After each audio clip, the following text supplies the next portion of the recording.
It is time for our year-end superlatives, and I know you all are gonna love this.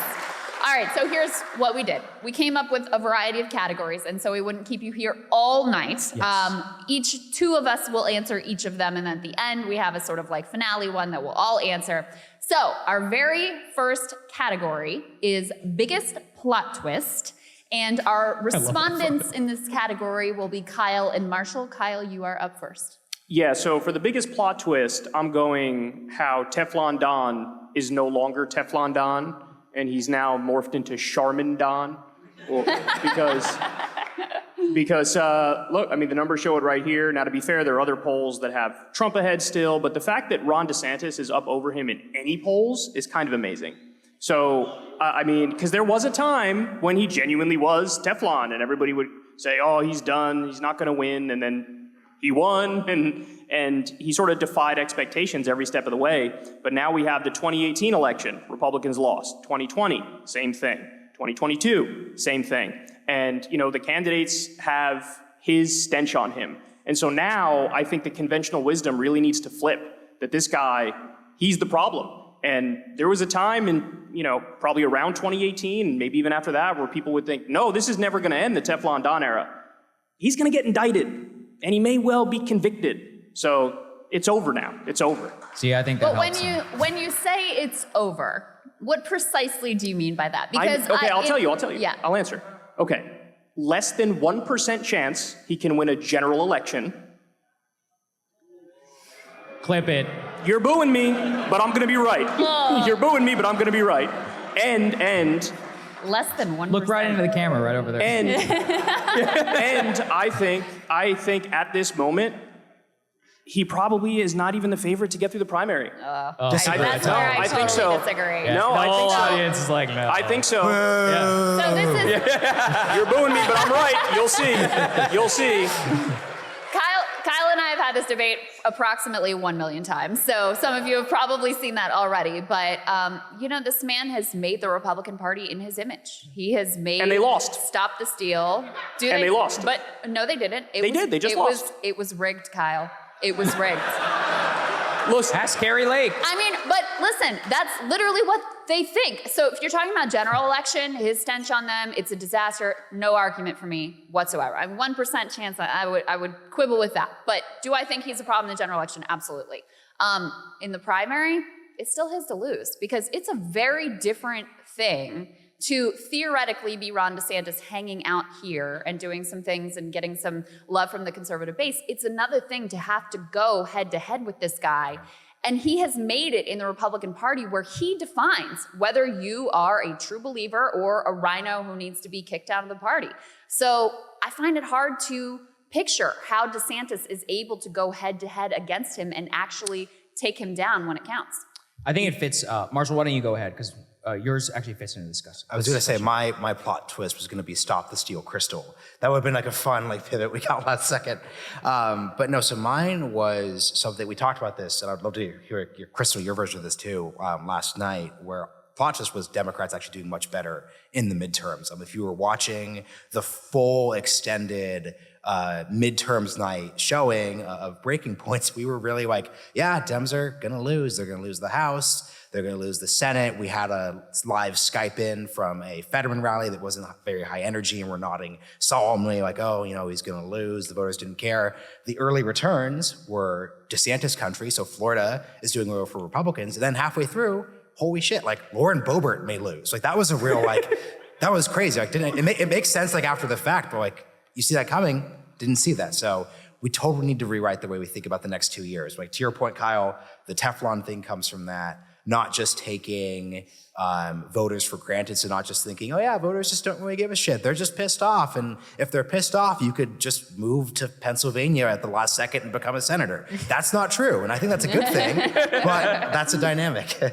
No, I think you're right. And look, on the Stop the Steal thing, again, I don't know. Because look, Carrie Lake, she's still enormously popular with the GOP. She basically lives at Mar-a-Lago now. She seems to be there every single night from what I can tell while contesting the state of Arizona. And look, Kyle, I think, yes, he suffered in the 2018 midterms. almost won the general election in 2020. But he didn't. He said, okay, but he didn't. almost did.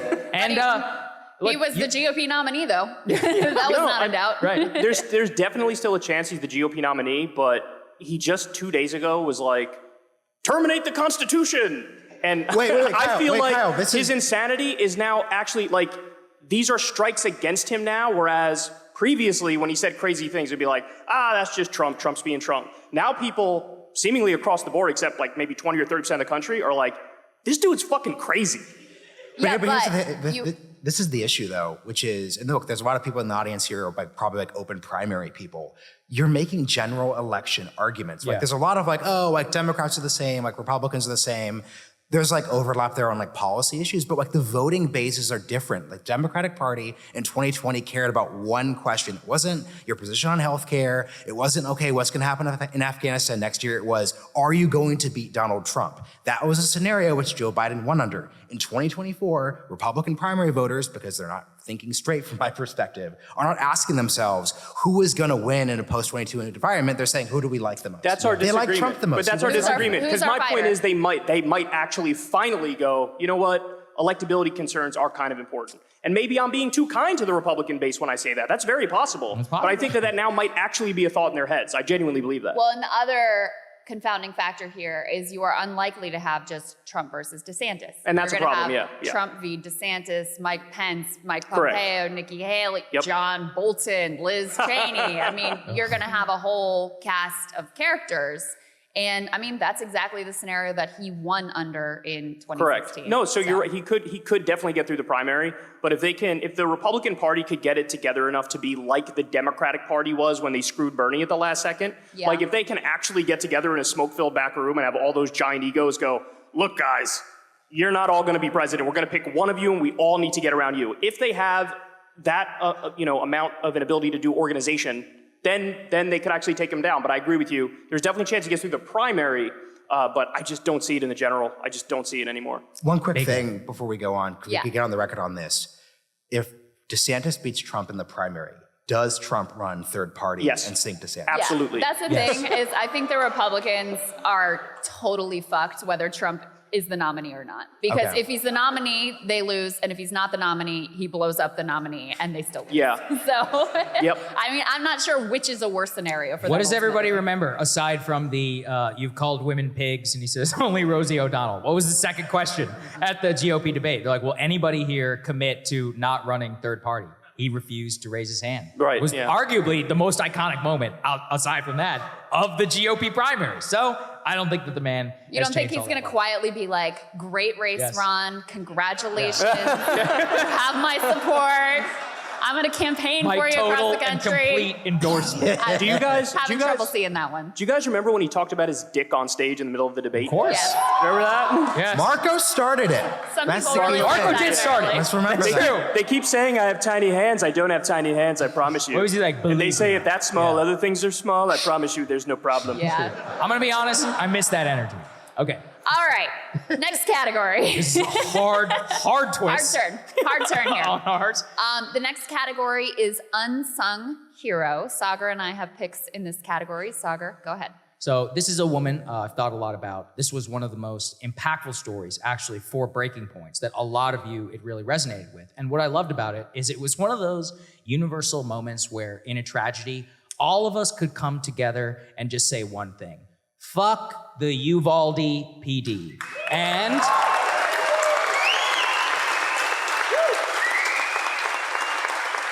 the unsung hero of the year to me is the mother who came to the school and dragged her kids out and was placed under arrest.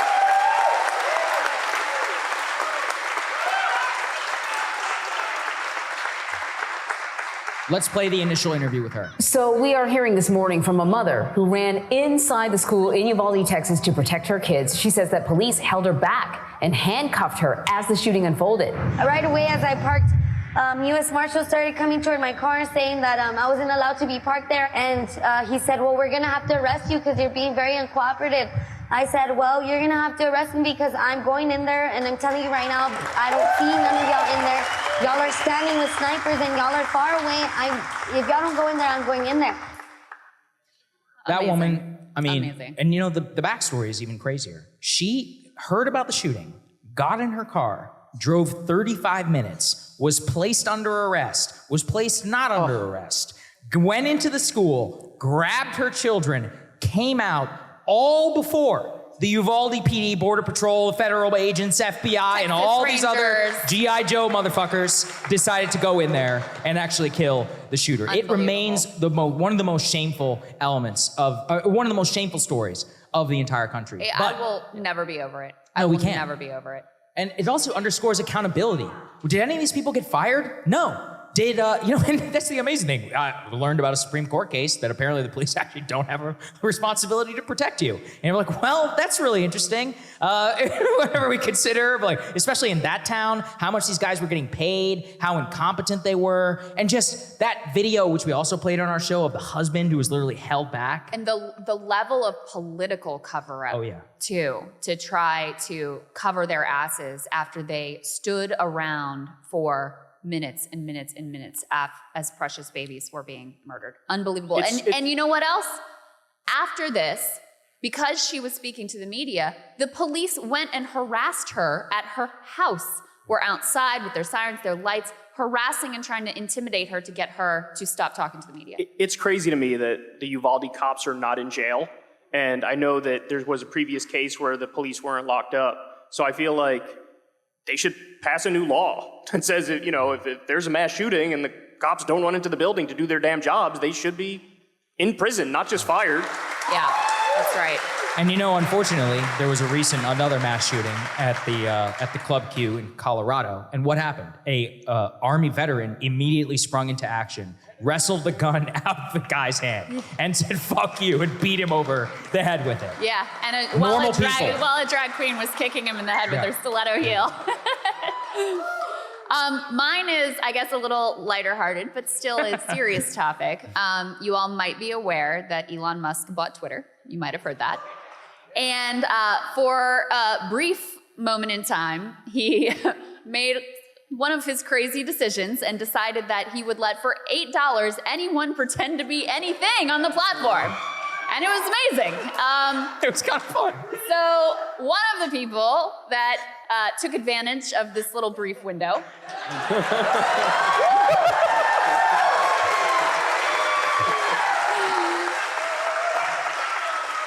it's a guy named Sean. He works at More Perfect Union, and he set up an account. He went through it. It took like no time whatsoever. He paid his $8. He became Eli Lilly and Company, and he tweeted out, "We are excited to announce insulin is free now." And what you see there over on this side is Eli Lilly's stock price as they lost billions of market cap like that. And oh, by the way, it wasn't just Eli Lilly that is the top maker of insulin. It was every insulin maker saw their stock price plummet. It was glorious. Glorious. Speaking of criminals who should be in prison. Yeah. There were people in the UK who were watching one of the presidential debates one time. I saw this whole thing unfold on Twitter.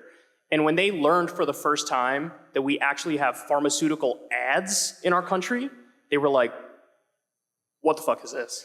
Like, why would they allow Why this? would I ask my doctor? Yeah, because like What are you when you talking get about? sick, you go to the doctor, they'll just tell you what to take, right? Like, why are you doing like, you know, an ad for lung cancer medicine or something like that? It's crazy. It is. I It want is. to add one quick superlative to this. We need the Unsung Corporate Heroes Award. And the unsung corporate heroes, I brought this up last night, of this entire disaster were the social media managers who, in a 15-minute period, obviously, had to sit down and get every single possible permutation of their company. Like, you know this happened. Like, they lost billions of dollars, like Nike and Jumpman, Nike.2, Eli Lilly and Co. Like Boeing Geico, with an E. Boeing with B-O-E. an E. Underscore. Like, that was like, I actually like, I'm very even joking here. Like, that was like probably the worst 48 hours of their career. Just so they are the unsung corporate heroes Marshall of that just period. has deep empathy for like the worst ghouls in the entire country. It's his most redeeming quality. Our social media Why we love managers, our him. biggest resource. We have to keep them safe.